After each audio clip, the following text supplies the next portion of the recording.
SEO agencies have basically been stealing money from companies for the past decade by making them worry about things they don't need to worry about and things that won't get them results. A very common one of these things is schema markup. So in this episode of the podcast, I'm first going to explain what schema markup is. Then I'm going to explain the lie behind this, the lie that SEO gurus and SEO agencies and SEO consultants use to sell companies, to steal money from companies. I'm going to explain that. Then I'm going to explain when you actually need to worry about schema markup.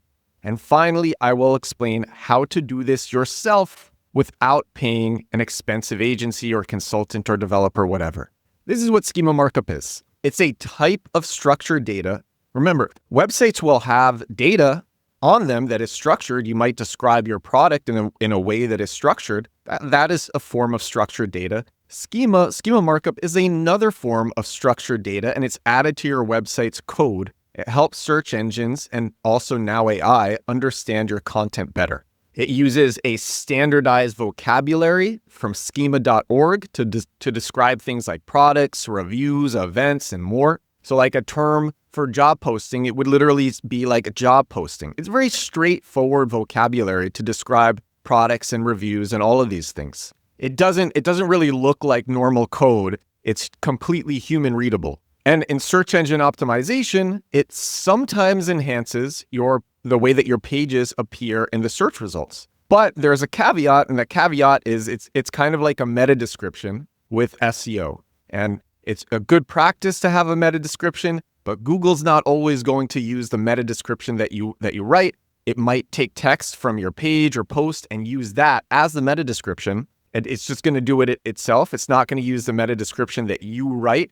And it's the same thing with schema markup. Google doesn't always show it. Google decides when to show it or not. Now, if Google does show it, these are the types of things that you might see. So if it's a product, you might see right there in the search results without even going into the page or the post, you would see the price, the availability, the ratings. If it's a recipe, you would see cook time, ingredients, nutrition. An event, you would see date, location, ticket info. A video, you might actually see the thumbnail right there in the search results, or the duration of the video for a local business. You would see hours, you would see address, you would see phone. A job posting, you would see title, salary, location. So like an example for the code for a job posting with schema markup would be like job location, at type, place, address, postal address, street address, 123 Main Street. Address locality, Austin. Address region, Texas. Postal code, and you give a zip code. It's not human readable in the same way a paragraph is human readable, like a paragraph of text, but it's human readable in that, like, if you skim it, you're going to get a pretty good understanding of what you're reading. But anyway, when it's implemented properly, you might see these things in the search results, and that can get more people to click on your product or your page or your site and buy your stuff and convert and trust you. This sounds really important, right? Well, now let me get to the lie. Schema markup and recurring reviews of schema markup is something that a lot of SEO agencies charge a lot of money for. And I saw this TikTok, it was yesterday, and this TikTok was inspiration for this podcast episode, for me doing this, for me explaining this to people. It was from this self-proclaimed SEO guru on TikTok. And he made this video saying websites are going away because Shopify is integrating with ChatGPT. You can buy stuff just right there through ChatGPT without even going to the Shopify site. ChatGPT is going to pull your product data from Shopify. And before I say what this SEO, this self-proclaimed SEO guru said, he was citing an article. And this is what the article says. And a lot of what I'm about to share is actually like good information. But then there's some other parts where it's like kind of overblown. But so this is what the article says. Ensure structured product data. So this is in order to actually have ChatGPT integrate your Shopify site. This is what you want to do. Best practices. Ensure structured product data. Begin with the basics. Make sure every product listing on your Shopify store has complete and structured data. Fill out all the fields Shopify provides: title, description, price, vendor, product type, variants. Use consistent formatting for things like prices, sizes, and materials. If your products have key attributes like material, 100% organic cotton, or battery life, 10 hours, include them in the designated fields or in bullet points. Structured data is easier for AI to ingest. If Shopify or OpenAI provides a product feed integration, this structured info will flow through. Also, implement product schema markup on your site if possible. Shopify themes or apps can help with this. It's not just for Google. Any AI agent crawling your site will appreciate clearly marked up information. And right there, this is mildly overblown. One, for SEO, you should fill out the structured data things that it mentions anyway, as in material 100% organic cotton or battery life 10 hours. You should fill that stuff in anyway. But then in terms of schema markup, Shopify already structures and marks up most of that information you would need to use anyway. Shopify does it for you. You usually don't need to manually add schema markup unless you're customizing really heavy. And so now going back to this TikTok guru, and that's why that quote in this article, that's why that was a little bit overblown, saying that you need to really worry about schema markup. Shopify does it for you. And it's just, if you're customizing heavy, you need to worry about it. So now going back to this TikTok SEO guru, this is his quote: "Websites are going away. You need to make sure you have structured data. You need to be doing the schema markup for all of your products." And that was his quote. And that is super overblown, fear-mongering hype stuff to take your money. One, the Shopify ChatGPT buy flow, it's just another sales channel. It's not a replacement for websites, for a merchant site. And the merchant site, it still handles the brand, the branding, the brand story, organic search, support content, returns, all of that stuff. This integration, the Shopify ChatGPT integration, it's not live yet. It's going to be opt-in. And everything so far comes from leaked code and Shopify chatter.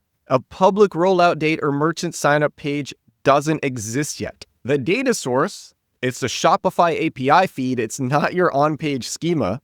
ChatGPT will read the catalog it's given through an authenticated feed and use like a URL handoff for checkout, but it's not crawling your Shopify theme schema. So your schema markup, it's nice to have, but it's not the gatekeeper here. Your Shopify theme already uses product offer schema, and hard coding extra schema, it's not going to unlock this integration. It's not going to make this suddenly possible. So that was the inspiration for this podcast. But what about normal SEO? Where just normal SEOs are like, yes, you gotta really focus on schema to make sure your brand is showing up the right way in the search results, and give us money for this. Well, here comes the other major part of this lie. So as I said, Shopify already uses core schema. And here's the thing. So do most other major site builders or themes and plugins like Modern Shopify, WooCommerce, Wix, Squarespace, Webflow. All the big WordPress themes, plugins, they already use baseline product, article, organization, breadcrumb, and FAQ schema automatically. They already use that stuff. Schema markup is so well known. There's so much documentation on it, and all the big tools that you would use to make your website, they are already probably using the most important schema markup. Paying an SEO agency or an SEO consultant a ton of money to quote unquote get schema or review your schema, if you're using one of these tools, one of these popular tools, that's like hiring a mechanic to remind you that your car already has tires. And again, even if you have just the most amazing schema markup implementation, Google might not show it. This is from Google word for word. Google does not guarantee that your structured data will show up in search results, even if your page is marked up correctly. The source for that will be in the description for this episode. So now, when do you actually need to worry about schema? And before I go there, by the way, you may have been pitched SEO tactics that are a waste or that don't move the needle. So if you're dying to do SEO that actually gets results, that gets customers, users, warm leads, without time wasted on unnecessary tasks, check out compactkeywords.com. This is my 13.5-hour SEO course, and it shows how to do just this. In it, you see me finding keywords where people are looking to purchase. I show how to structure websites to use the unique type of pages that target these keywords. I show how to make these pages, that rank for these, they're called transactional keywords, purchase intent keywords, bottom of funnel keywords, lots of synonyms for keywords where people are going to Google or AI and they know what they want. They're just looking for the brand that's going to give them what they want. They're looking to convert. And I show how to make these pages, how to structure your site for these pages, how to find these keywords. I show how to do an SEO audit to worry about things that actually matter, and that's not schema. How to build links, a lot more. You can get that at compactkeywords.com. And so when do you actually need to worry about schema? When do you actually need to worry about schema? There are only two major reasons when you need to worry about schema. One is you're building a custom site or a custom tool, and you're not using a popular site builder or theme or plugin or things like that. You're not using something that's popular to do that. It's a custom site. It's a custom tool. That's number one. Number two is you wanna add advanced or niche schema like recipes, events, job postings. And then, even then, keep in mind, as I said, Google might not even use it. A good way to see if Google is going to use it is check your niche. Before spending the time to put in that schema, Google other brands in your niche, Google other keywords in your niche, see if these things are even showing up in the search results before you take the time to put it in. Because Google might just be ignoring it. You might spend all this work to put it in and then Google would ignore it. But that's when you need to worry about schema. You're building a custom site, a custom tool. You're not using a popular builder, theme, plugin, or you want to add advanced or niche schema. So how do you actually do this yourself? Do you need to go and pay an SEO agency or an SEO consultant a ton of money to do this? You know what? You don't. Because ChatGPT and AI tools, they're great for this. The reason they're great for this is because schema uses a very standardized vocabulary, predictable and standardized and easy to understand. You can just tell ChatGPT what you are building from scratch, and then ChatGPT will tell you the schema markup to use. You'll have to do a bit of back and forth refining, but that's going to get you a major part of the way there. What a lot of people don't understand about these AI tools is ChatGPT and other AIs, what they're not good at is contrarian thinking, because with contrarian, they are trained to give you the popular thoughts or the popular instructions or the common instructions, things like that. They are not trained to give you the contrarian ideas, the ideas that nobody else is giving you, because that's the whole thing about a contrarian idea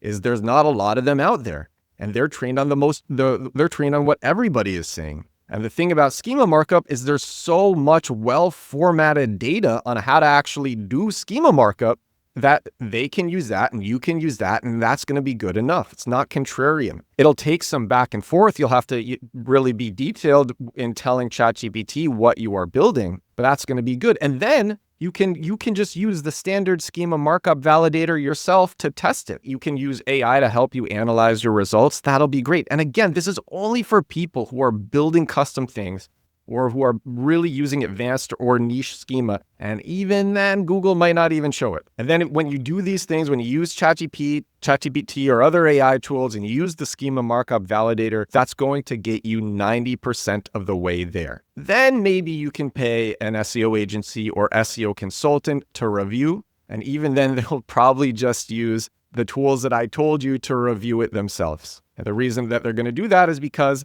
they can't always rely on Google to show the schema markup properly, because Google said themselves, we don't always show it. So to wrap this episode of the podcast, number one, you're probably already properly using schema markup and you don't even realize it. Number two, even if you take all the time in the world and all the thought to carefully put in schema markup, Google might not even show it.